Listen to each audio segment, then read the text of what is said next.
So let's talk about the struggles on the line of scrimmage, Jay. This was Sure, kind of really surprising. So let's start on the defensive side because I didn't know if it was the way Aaron Henry, was game planning around Daquan Finn, sure. but I thought Keith Randolph ended up having a pretty good game. I thought he was disruptive the last three quarters, but Johnny Newton just wasn't Johnny Newton, and the outside linebackers really struggled in this one. So what did you see up front?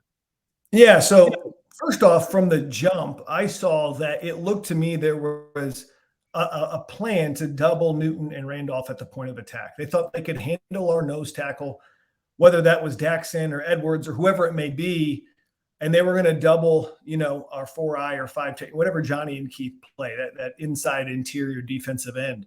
And, contrary to what we saw last year early on, I didn't see Newton or Randolph in that first quarter be really stout against the double team, right? I saw them getting the line of scrimmage being moved by the Toledo double team. And really, a lot of these running backs were not getting touched until 1-2 yard past the line of scrimmage, which is going to lead to a 3, 4, 5, 6 yard gain. And so they weren't stout at the point of attack. I was really surprised. I thought Toledo played lower. I thought the leverage they played with was exceptional. I saw a lot of defensive linemen, and not just Newton, but Seth Coleman high. I saw them looking above blocks, trying to get off blocks, rather than getting that penetration with their hands, getting off, and then making the play. And so I think it was very disconcerting from just a point of attack where I thought that would be our strength. I saw at the point of attack, I think Toledo won at the point of attack more times than not. I will give credit to Keith. I think, Keith was a big part of causing that intentional grounding late, which is basically like a sack. I give Keith a lot of credit for that. I think Keith played better, but I think Johnny knows that the standard for him is much higher just based on what he's done. And one game certainly doesn't define a guy. But I was also, we were looking for some big production from Seth Coleman and Gabe Akis and Alec Bryant. We simply didn't get it. And I think they know that. I thought they got the edge way too many times. I also thought, and I don't know if this was coached or not, but it seemed like there was so much worry about contain on Daquan Finn. We didn't get a great explosive go after it pass rush because we were concerned about rush lanes, right? Let's stay in our rush lanes. It's almost like, oh my gosh, we're so scared about this. It took us out of our game. Now, to a point, they knew Daquan Finn probably couldn't beat them throwing the ball from the pocket, right? So to a point, that probably helped the defensive backs out, in which we already talked about. And we know, hey, unless he's out in the role, he's probably not going to hurt us. But at the same time, Daquan Finn still used his legs a lot, number one. Number two, we really didn't sack him much at all. And we had no edge pressure to turn up the clock. And part of that is because of, and I'm rambling here, we didn't have a lot of success at the point of attack on first down. So when it's 2nd and 4, they can run or pass. When it's 2nd and 3 or 3rd and 1 or 3rd and 2, man, we don't know if they're passing or they're running. What was so great about Illinois' defense is they were really good actually on first down last year, in which it was no play or negative play. Now we're 2nd and long, and it would be, hey, let's bring the dogs after them. Let's rush. Well, we got into a lot of 2nd and 4, a lot of 3rd and 2.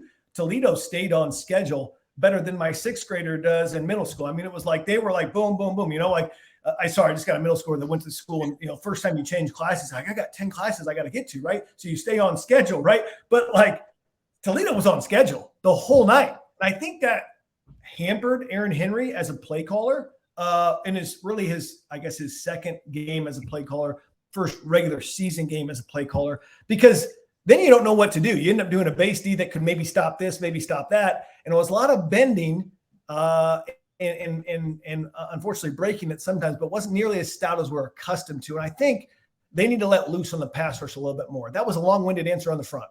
No, it's great because it felt like, as you said, they were kind of peeking over, and it felt like it was a read and react kind of thing. When last year, I just saw Johnny Newton and Keith Randolph and those guys just pinning back and getting disruption and figure it all out later, right? Well, that's exactly what I'm talking about, is that when I see guys doing this, it's like trying to fight a guy without looking at him. If you had a boxer blindfolded, you'd probably get beat by the guy who's not blindfolded, right? And so I always say, and coaches say, you got to defeat your block first, right? And feel where the block's going. Like it's easy where the ball's going. It's easy when you're watching the game to understand where the ball's going.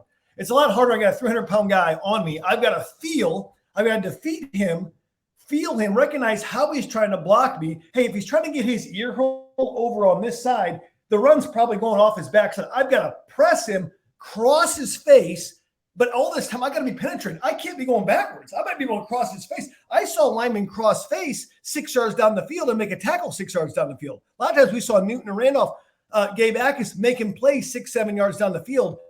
That's not their play. They should be making plays at the point of attack. That means there was a great push. And last year, what we saw incredible push, extension in the backfield. They might not make the play, but make a drastic cut by that running back to make him bubble. Then the linebackers clean it up. We didn't see that. Yeah, it's your job, Jay, to make those plays. It's Dylan Rosiak and Tariq Barnes clean it up. Their job is to disrupt it, and maybe they'll run into one, but those pressures, those disruptions is what made them so That's the key. I think, I love what Urban Meyer said one time. I think Joey Bosa or Nick Bosa maybe had 2 sacks or something through 4 games, and it was lower than his production, kind of like a Johnny Newton situation, right? And I remember Urban said this. He said, when I think about a defensive lineman, I don't think about he has this many sacks or he has this many TFLs. I think, how many plays did he disrupt, right? Because his hand is on the ground. He cannot see the entirety of the play or maybe get to the ball carrier. But if you're disruptive, that helps everybody on the team. Even if you make the running back bow 1 or 2 steps, that be the difference between getting in the corner and not getting in the corner. So it's all angles, it's all disruption. And that's what we were looking for. And that's what Johnny was so good at last year, right? I'm certainly he'll be better moving forward. It's not one game doesn't define him, but I think we want to see more disruption up front. Yeah, I would expect him to bounce back. I would expect this defensive group to bounce back. But Aaron Henry, like, what would you make of how they attacked this thing? It did feel like there were some adjustments in the second half there, Jay. Sure. I mean, here's the thing. No one's going to do great in their first couple starts. I mean, I think Aaron Henry will tell you, man, I learned a lot from that game, right? And I think he's only going to get better. There's a reason that Brett put Aaron Henry at that position, but I don't think it probably was his finest game that he would say that they gave up 29 to a Toledo team and had a very difficult time in what I call the 3 money-making zones of defense, which is third down, red zone, and turnovers. If you want to be a dynamic defense, you've got to be great on third down. They were not. They were not great on fourth down. They were not. Were they great in the red zone? They were not great in the red zone. They got dominated in the red zone. Partially because they shot themselves in the foot so many times over and over. Whether it was the big scramble from DeQuan Finn after I think it was a grounding penalty, then it was a big scramble, or getting a stop by Gabe Akis, getting a stop on 3rd and 10, and Gabe Akis gets the late hit call.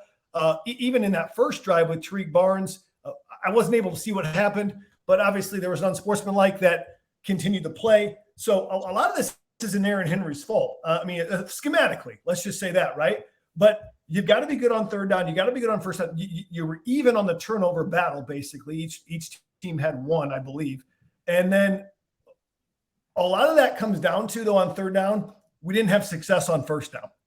That was the big deal. At the point of attack, when they were running the football, we did not have success. And so I do think they became a little bit more aggressive. I did see more zone. I did see not as much man, which we thought would happen, right?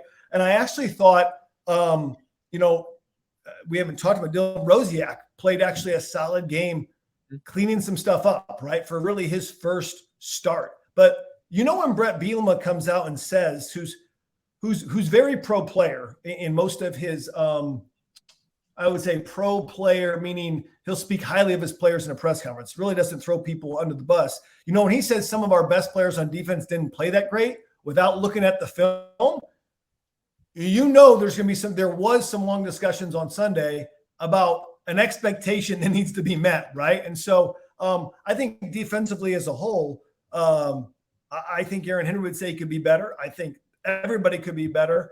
I think there are some bright spots, but I do think they got more aggressive. I think they realized they needed to do some more things later on in that game to try to create some turnovers, to try to create some havoc. And for the most part, it worked. There was a third quarter stretch they were playing at a high level, and the fourth quarter kind of broke down a little bit.